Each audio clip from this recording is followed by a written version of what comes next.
Hi guys, let's make naan bread. In 2 cups of flour, add salt, add sugar, 1 teaspoon, 2 tablespoons of yogurt, 1 tablespoon yeast. Give it a good mix.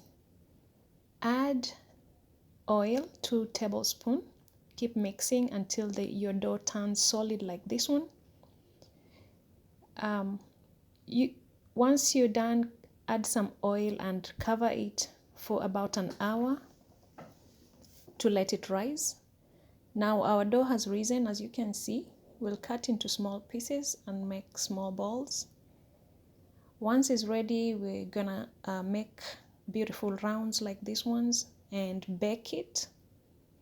And as you can see, I also cook them on top of a stove using a pan, and they turn out very well.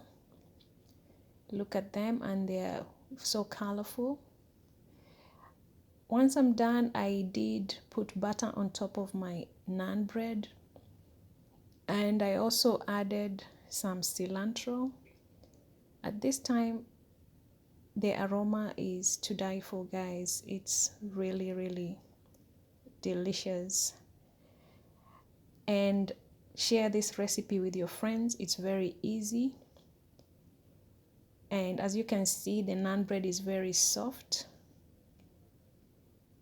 Try it for yourself or make it for your family, and they're all cooked, all the way cooked, as you can see here, and very soft.